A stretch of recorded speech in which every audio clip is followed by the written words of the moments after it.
Che Guevara. His name echoes across continents, on t-shirts, murals, protest banners. To some, he's a saint of revolution, a doctor who gave up comfort to fight for the poor. To others, he's a ruthless killer, a man who executed without trial, who bathed in violence in the name of ideology. So who was Che Guevara? Savior of the oppressed, or a tyrant with a gun in his hand?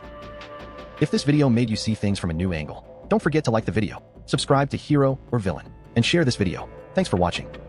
Origins of a revolutionary. Born in Argentina in 1928, Ernesto Che Guevara grew up surrounded by books, politics, and debates about justice. Stricken with asthma from childhood, he nevertheless developed a love for travel and adventure.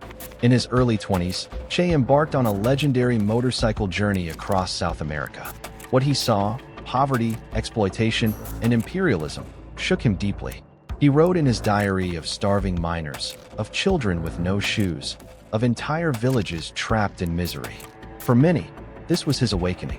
No longer just a curious student of medicine, Che became convinced that words were not enough. Only action, armed struggle, could cure the sickness of inequality. But here's the controversy.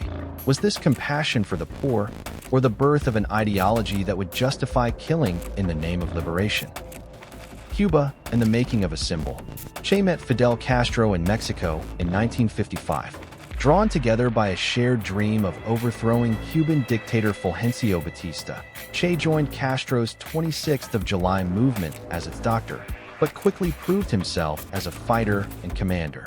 In the Sierra Maestra mountains, Che trained men, fought in battles, and showed an iron will.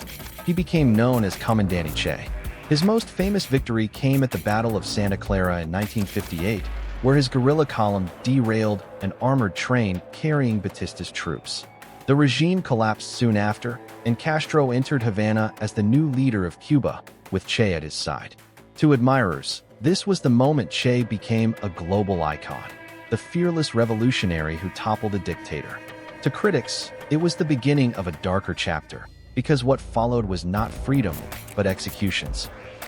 The dark side, blood on his hands. As head of La Cabaña Fortress prison in Havana, Che oversaw the trials and executions of suspected Batista collaborators. Some were guilty of brutal crimes. Others were simply accused. Estimates range from 200 to 500 deaths under his supervision.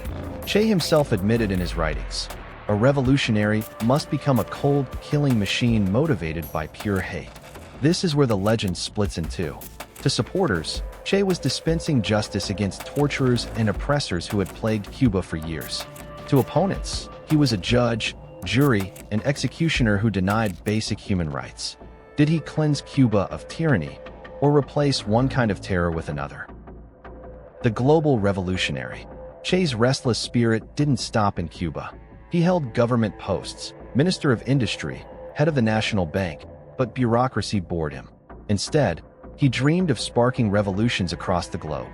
He traveled to Africa, attempting to ignite uprisings in the Congo, but the mission collapsed in chaos. Undeterred, he went to Bolivia in 1966, leading a small band of guerrillas in the mountains. Here, his myth grew. Outnumbered, starving, and hunted by US-backed forces, Che refused to surrender. But in October 1967, he was captured and executed in a Bolivian schoolhouse. The executioners cut off his hands to prove his death. Yet in that moment, Che became immortal. His image, the famous Alberto Corta photograph, beret and defiant gaze, spread across the world. Legacy, hero, or villain? Che Guevara's legacy is a battlefield of memory. In Latin America and beyond, he is revered as a symbol of resistance against imperialism. His face appears on protest banners wherever people rise up against injustice. In Cuba, his image is painted on walls, his words taught in schools, his life celebrated as martyrdom. But in the West, many see him as a hypocrite, a man who spoke of freedom while crushing dissent, who romanticized guerrilla warfare while ordinary people paid the price. Was he a visionary who died for the dream of a better world? Or a fanatic who believed violence was the only answer, no matter the cost? Did you know? Che was a trained doctor who once considered becoming a researcher of leprosy before turning to revolution.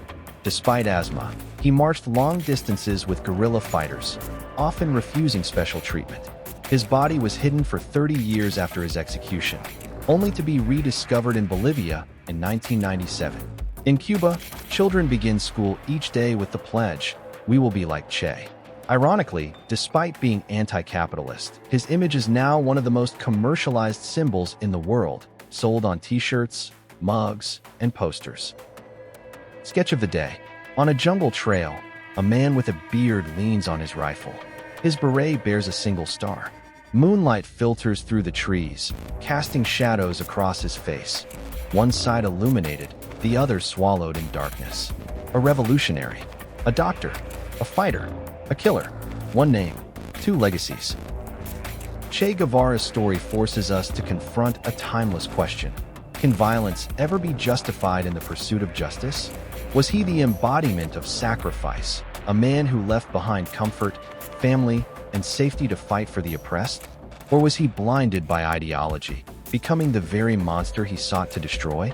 Perhaps the truth lies in the tension between those extremes. Che Guevara was not just a man. He was a mirror of our hopes, our fears, and our contradictions. Hero, killer, martyr, myth. The legend of Che lives on. But which version do you choose to believe? If this video made you see things from a new angle, don't forget to like the video, subscribe to Hero or Villain, and share this video. Thanks for watching.